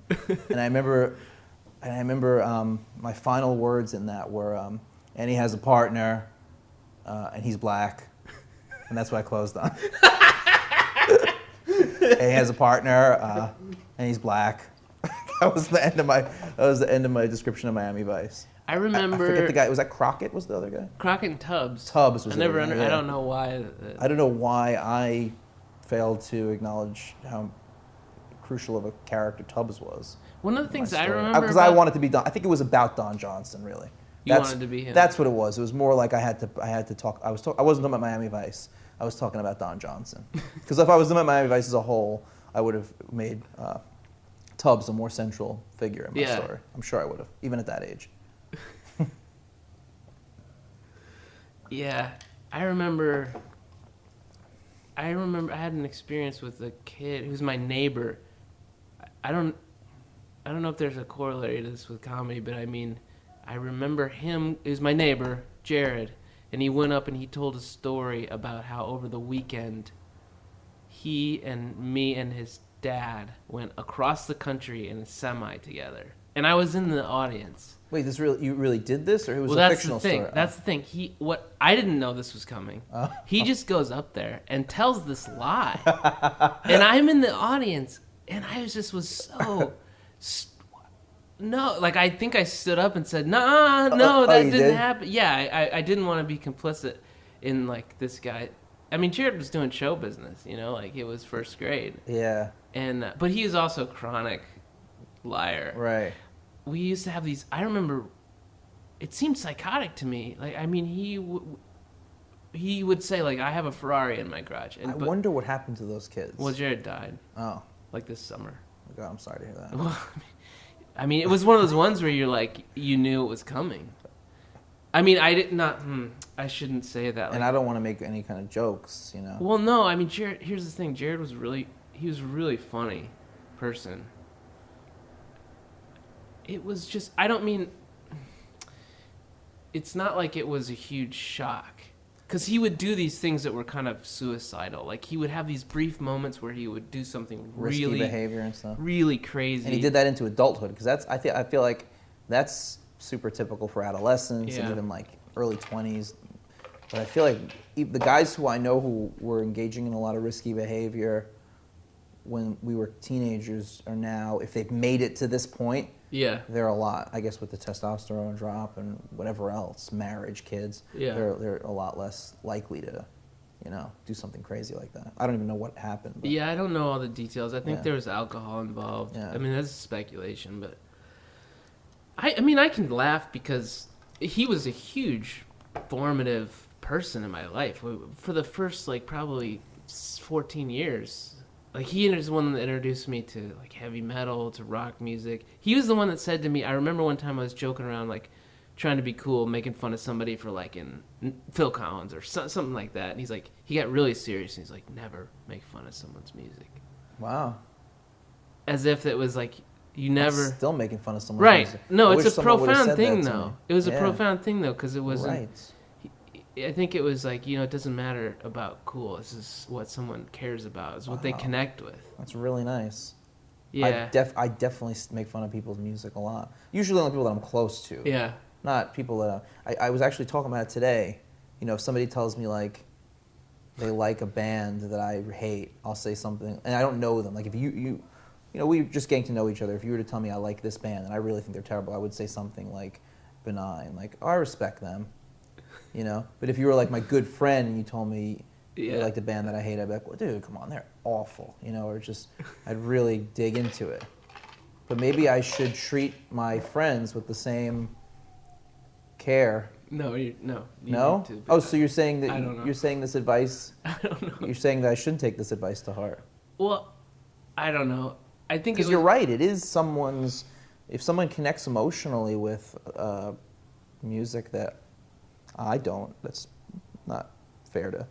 I mean, I have this feeling. But it's not. I'm not saying I stayed with it. Like, I'm not saying I continued to not do. I think I continued to make fun of people's music. But you thought about it. It was something you reflect on. But that awareness of that, this is something very deep and personal. Even if it's corny, you don't get to get between them and that thing. Right. I guess. You think we pretend that we believe things like taste are subjective, but really we don't? Well, yeah, you just learned that you're supposed to say that. Say that. Of course not. Of course you don't understand. But is it really subjective? or not? Well, I mean, yeah. I don't know. Because we all really don't think it is. We all think that there is a hierarchy of taste. But well, it's like arguing with someone about, like, if we're sitting and eating chocolate cake, and I'm like, this is really good, and you're like, no, it isn't. Right. But is that analogous? But what's weird about people that want to go that next step and they really want you to agree with them. Right. There's some people that really need you to agree with their tastes. They don't even see it that way. Eric is like that, the guy I told you about earlier. The guy with the overbearing mom. He needs you to concur with him about music and film. Huh. He'll still bring up movies like Love Actually that I think is garbage. Is it because he's a narcissist? I think he may have some narcissistic tendencies. I do too, just as much as him. So Yeah. I could say that freely. I don't usually throw the word narcissist around, but he's the center of a universe.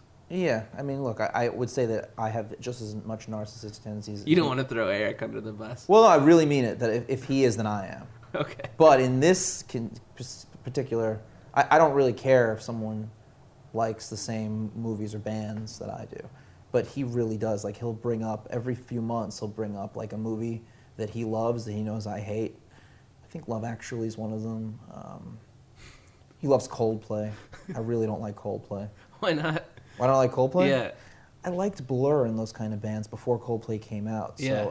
And I love. Do you remember Granddaddy? Yeah. Yeah. I saw Coldplay and Granddaddy in but Chicago. Granddaddy weren't British, right? Or they were? I don't know, but I remember it was before Coldplay was a thing. Yeah. And I remember it having kind of an emotional effect on me. Coldplay? It was always in the space of breakup. It always seemed like it occupied that space of just... I got into a bad band because of a breakup. Counting Crows. That I could never get into them. Yeah, and that's could my ex-girlfriend, my longest-term ex-girlfriend. I made a post about Coldplay, about how much I hate Coldplay, and she threw me under the bus for being a former Counting Crows fan. And she called me out. I wanted to delete it so bad because it's definitely my a former Counting Crows fan. Yeah, Do you still like them? No, I really don't. Come on. But I will say that one album, the first one, August and Everything After. Yeah. I guess I would never put it on, but I couldn't go as far to say it's a bad album.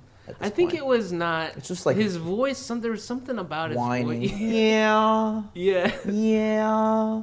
And then I couldn't handle that. Yeah. I had a roommate that loved him. Yeah. In my freshman year of college. Oh my god. But it got me it was a breakup, and I heard it in the context of a breakup, and I think that's how it became meaningful for me. Because it was like sad breakup music. Yeah. That makes sense. So, yeah, we all have our our dirty laundry. What do you see a lot of? Like, what makes you really tired in your job? Like, what exhausts you? Hyperactivity. You're talking about within kids? Yeah. Hyperactivity is tough. Hyperactivity when they're just all over the place. Because there's no emotional center, right? It's just this energy. It's just energy, and it's like you. School has not yet caught up with like technology and the way that the human brain is changing, and attention spans are a lot shorter, and schools are competing. Imagine what schools are competing with in terms of like technology and video. Yeah. And then you go to school and it's like a pencil, right? A wooden pencil, right. Yeah. And it's true. Yeah, and 30 kids and one teacher, and just like it's prison. Yeah, I mean it's the pace is so slow, and they're trying to implement technology and things like that, but I mean it's no competition for what. Yeah. I mean, we had TV when we were younger, but it was structured. We had to wait for we had the shows that we would come on at Friday at 8 p.m. Yeah. So it wasn't like we had a constant stream of entertainment that was true. Other than our toys, but our toys were analog, right? For the most part. Yeah, they were analog toys. That's true. So. Were you a toy guy? Yeah, I was a G.I. Joe guy. Me too. I had G.I. Joe. Big time. Did you ever get the aircraft carrier? That was G.I. Joe? Yeah, that was the big... I'm thinking the Millennium Falcon, which I had. Yeah, that was... Star Wars. Yeah, we had a. I think my brother had a Millennium Falcon. I remember I had a friend steal a Transformer from me. It was the coolest one. It was like a I don't remember what kind of. It looked like a Porsche. Oh yeah. The small one, Yeah. Transformer, Yeah. and it was so sleek and nice. And he came over to play, and and he pocketed it apparently because it was gone when he left. And then my mom takes me to his house the same day to reclaim it. Yeah. And I accuse him of stealing it. My mom's upset about it. His mom takes us into his room. It's there. He claims it's his, and his mom bought it for him, and she stood by him. And she said, yeah, I must have bought this for him. They didn't give it back. That's what's so upsetting. That was what I was trying to get at with Jared. Like, we would have these arguments. What was so... He knew that there was not a Ferrari in his garage. It was so upsetting to me. It wasn't about the deceit. It wasn't the moral component or something. It was this... Like, your friend is sitting there telling you, no, this is mine. Right. As a kid, like, your brain can't handle it. Right. You Right. can't... I couldn't... I mean, as as a kid, you're capable of perpetrating it. Of course. Imagine as an adult friend did this to you, that would be almost more unfathomable or difficult to handle. Imagine I left with that cup and you came over, tomorrow morning and that cup is sitting on my table. Yeah. And you're like, you took the cup last night. And I'm like, no, I bought that cup recently. It would be crazier as an adult. Yeah. But you're right, as a kid, you're less prepared to even negotiate it or Yeah, it just... You can't let it... I couldn't let it go. There was no thing that was like... It was like, Andy, it doesn't matter. Of course he's lying. Just don't worry about it. No, I got to get him to admit that he's lying, See, and that was the lies that he was what's his name again? Jared. That Jared was telling. Those lies were they were benign to you, right? It wasn't lies that necessarily affected you. You just didn't like. No, it didn't affect me. Yeah, he wasn't really, lying personally. about you. Although this one story Yeah, at school, he did wrap me up in right. And that one story at school. Well, I think was we can so drive cross country in a truck, in a Mack truck. And it was like a semi Cross country, right, over the weekend. And the other part of it, the teacher must have known he was lying. Everybody knew. You couldn't in the course of a weekend. You couldn't travel that distance. First of all, the other part is that Jared's social standing was iffy, and I didn't want to be looped in as a kind of weekend friend who would go on a trip with Jared. Oh. I hate to admit that, No, but that's even fair. as a kid, I knew the politics of being lumped in as Jared's best friend. Right. Even But it though sounds we like were there was very close. But it sounds like there was a good reason for it. Wasn't like some kind of just bullying thing that he was just nerdy. It wasn't like he was just on a low status because he was weak or something. It was that he was lying and doing and he was being deceitful and he wasn't that people didn't trust him. So that's why his social status was iffy. So what I'm saying is I would forgive yourself of not that you're holding yourself responsible. I wouldn't feel that was wrong of you to be wary of that. Yeah. I mean, I'm so grateful for Jared. I think my life would be so different because we were like the Flanders and they were like the Simpsons in a way. Like my house I grew up Baptist, like pre-evangelical actually. Wow. Yeah, and they were just like he got a Kiss t-shirt when he was 5. Like he had this little tiny like 12-inch t-shirt with a Gene Simmons silk screen on it. Like he went to that like at 5, It was nice that you had that influence in a way. It was. I mean, Jared, he really formed my... I think he informed a lot about me. Yeah. It's crazy. I wonder what you would have been like without Jared. I know. I do too. If you didn't have that him next door. It's totally true. I think the first time I smoked pot was with his mom because she had it for her sinuses. How old were you? Like a teenager? Yeah, it was a high school party. That same night, I drank a huge thing of tequila. I remember waking up. And next door, your parents were home all pious and stuff, and you're... I wouldn't call my parents pious. I mean, Jared's family thought my family was that way, right. But I could never convince them that they weren't pious. They genuinely had this emotional relationship with Jesus. Yeah, they were really into that. But but not that. Jared's family really saw my parents as being super judgmental of them, and my parents, I don't think they just saw Jared as a bad influence. I don't think it was judgment. They were just trying to preserve me. Why am I going into this with you? No, it's interesting. It's really interesting. It's not as vivid to you, obviously. No, but it actually really is, and it's interesting to me because it's so hard to imagine you, developing differently. Yeah. If you had different neighbors, if your neighbors were also just Baptists. Did you have anybody that was like that changed you, kind of? My best childhood friend Jesse had a lot of influence over me. He was like very cerebral at like 8 years old. Yeah. He was he's the one whose parents were hippies that I would go home sick from their house. And I was very close with his parents too. I smoked pot with them. We went to Amsterdam when we were 15. Yeah. His parents were, like I said, super hippies, but also highly intelligent, successful. She was a professor at a university. He was the principal of a school, and but then they smoked a lot of pot and things like that. So I went to Amsterdam with them when we were 15, and we stayed for 3 weeks over the summer. And we just like went to cafes and I was 15, getting high, hanging out in Amsterdam. Why do you think you went home from their house? Why do you think? What don't you think? Was there something like? Sorry, I gotta chew this ice. Don't you think there was something that you were like some kind of tension you were picking up on in the house? It wasn't about like their environmentalism. They were very progressive. I mean, like. Did you feel like was there something dysfunctional about the parents? Were they mean, or was there? They weren't mean, but they were very close. It was a very close family. That's nerve-wracking. Yeah, and he was an only child, and they would have like very, political discussions with him when he was young. He started his parents were obviously hippies, so they were very progressive. Yeah, liberal. He started a Young Republicans Club when we were like 9 or 10. I got I think I was in it briefly. Yeah. And then we became the Atheist Club. That was the next one. And this is in elementary school. Oh my gosh. Yeah. And I was in the Young Republicans Club. I don't think I knew much of what it meant. An atheist grade schooler. That is progressive. And then he came around and became a liberal Orthodox Jew.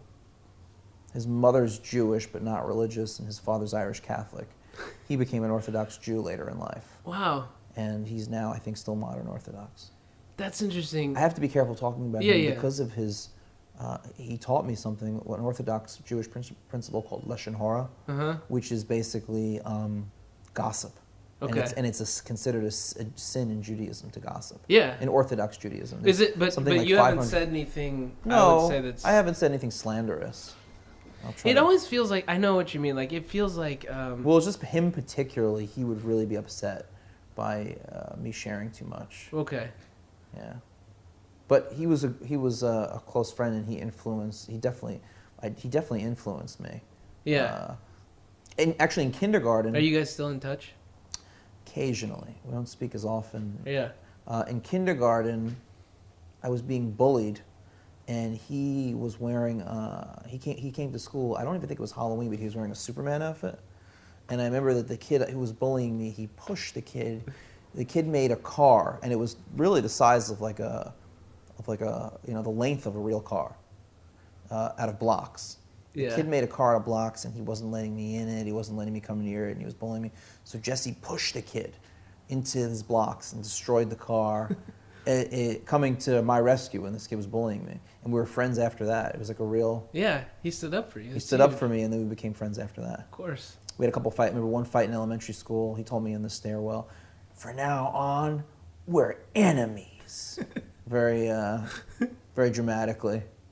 That's interesting. He was very. Those people are.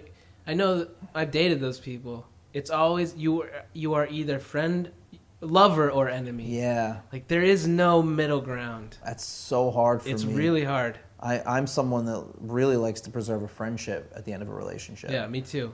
And that personality can't handle that. Can't. Nope. You're either dead to them or... Yeah, and they'll even contrive it so they can hate you. Exactly. Oh my God, that's the best way of putting it. Yeah. Yeah. That's so difficult for me because I'm doing the opposite. I'm like, let's preserve something here. Let's not get to the point where we hate each other. And they're like, no. And you see them, the machinations where they're just trying to... They got to set that up. Yeah. It's awful. It's really hard for me because I really like to, remain Yeah. friends. No, I totally. I mean, isn't that borderline personality trait of someone who can be like? Yeah, I mean, it could be a trait. I mean, there's just that alone wouldn't qualify. See, But- I'm sorry to lock in. I had this whole idea that I was going to ask you about you being a psychologist. Oh no, no, Let's but come back to it. It's actually like probably just the equivalent of talking about your work to you, like, or No, I mean, I like what I do. yeah. Today, I tested a kid who I do. By the way, I don't do counseling. I do testing. Huh. So I test students to determine if they meet criteria for disabilities, and then write a plan, basically, to I don't know why that's funny to me. Like, it's like in terms, like you're trying to. I just thought of like wanting to make the cut of having a disability. Well, in some cases that is true, for various reasons. On the higher end of the socioeconomic spectrum, you have parents who are trying to get their children services, accommodations on tests. Yeah. So I've evaluated students from privileged backgrounds, and their parents will get lawyers to fight for a disability classification that they don't really meet criteria for, just so they can get either into a special school Right. or get extra time on tests and things Yeah. like that. And then on the lower end, you may have parents who are trying to get Social Security benefits for their children. So they're hopeful to get an IEP so they can get Social Security benefits. I didn't even know a kid could get. I didn't even think about that. Yeah, the parent can get benefits if the child has like a severe disability, like autism or intellectual disability or something like I that. never thought about that. So you have that's cynical. I mean, that's very rare. No, but I mean that's a reality of your job. Yeah, it is, obviously. and it's a reality of the system. And the way Yeah. the system works. Today, I tested a kid who has been in a program for intellectually disabled, which is what we used to call mental retardation. He's been in a program for that for his whole educational career, basically. Yeah. And he's in 12th grade now, and I just tested him, and his IQ is average. Huh. And he has superior working memory, Yeah. superior nonverbal intelligence. He's like very bright. Like his working memory is probably better than ours. Yeah.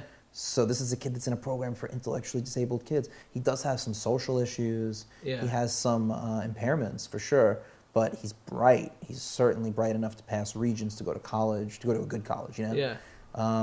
But it's just he got lost in the system, whatever, So now we're trying to kind of like at the last minute, literally, trying to figure out a way for him to get a regular diploma. This is an example of some of the stuff that happens. Well, do you have anything that you want to say or amend? I wonder what percentage of people of my life will actually listen. I wonder even if my closest friends will listen. Eric won't listen. What's funny is I'll get Eric people... will never listen. You should post something I say terrible about Eric on it. Eric is a rotten, backstabbing, Yeah, two-timing... I'll never listen.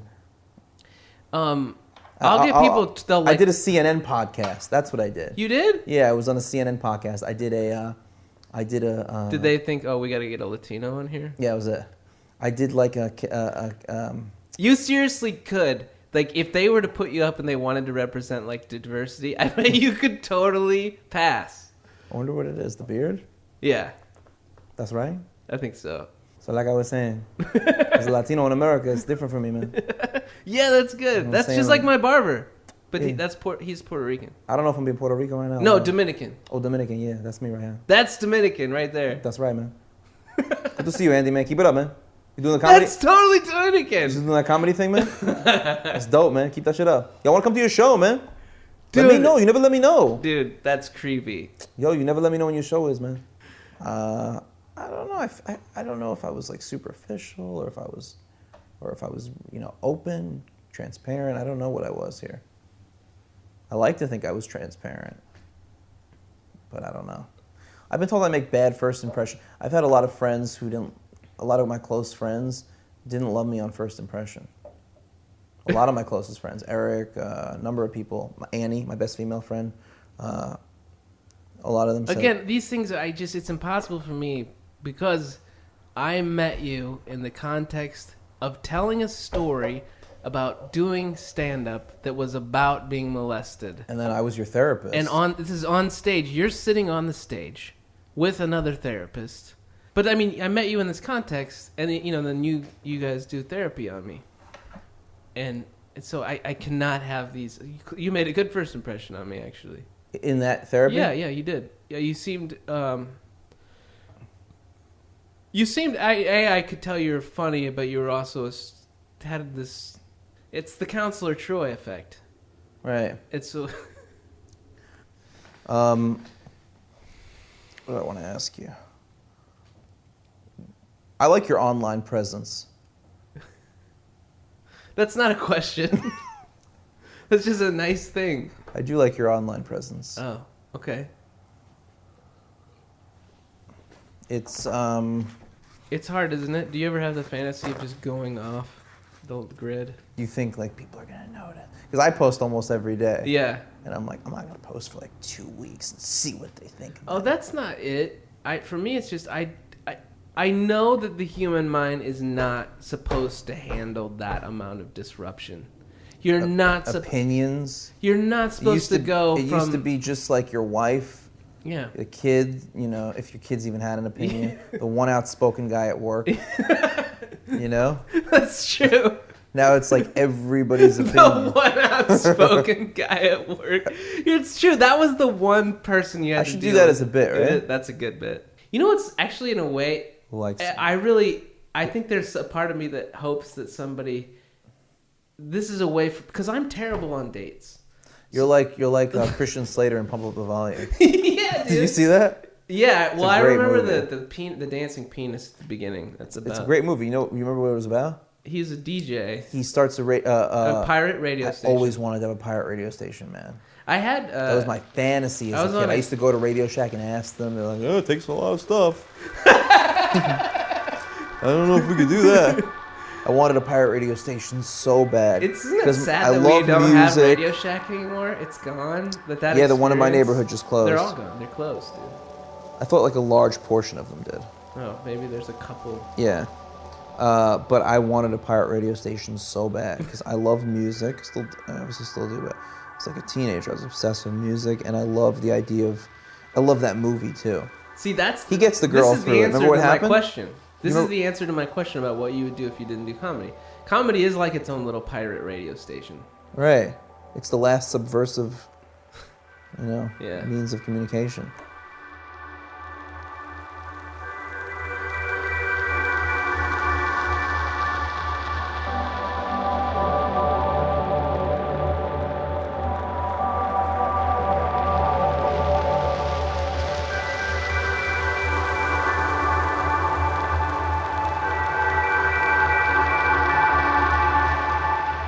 So that was my conversation with Marc Gerber.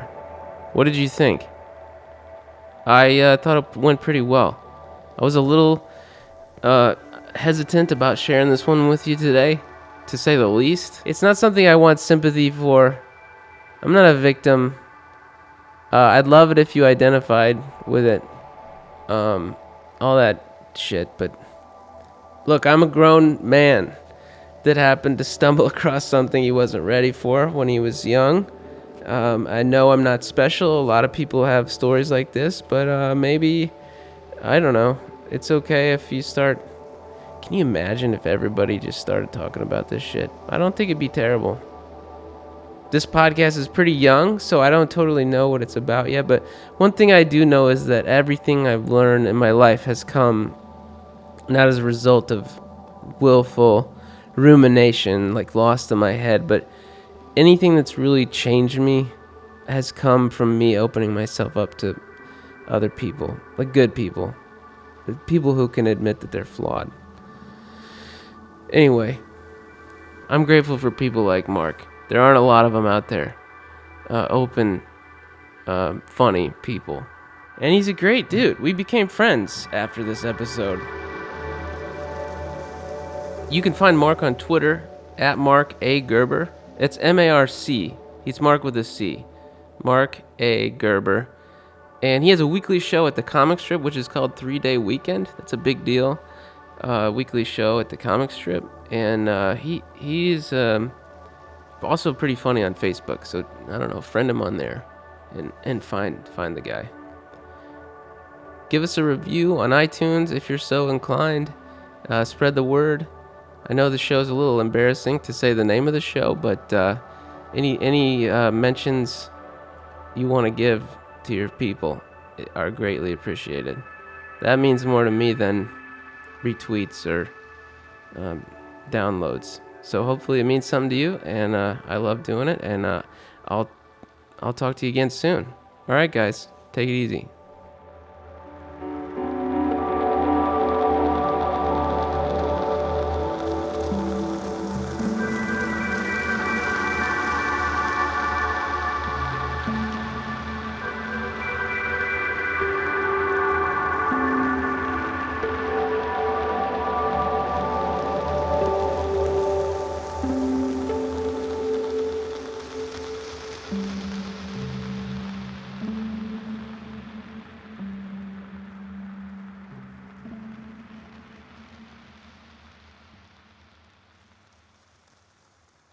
God damn it. I should just let this roll. This is like 13 minutes. I love you, Andy. Andy, I love you. It's okay, buddy. Yes, you're on like your 50th take. But that's all right, man. This is a big deal to you. It's probably not to them as much. A lot of people have been molested. I mean, I'm not the only comic. God knows. I mean, I think the people who haven't been molested as comics are probably in the minority. I don't know if that's true.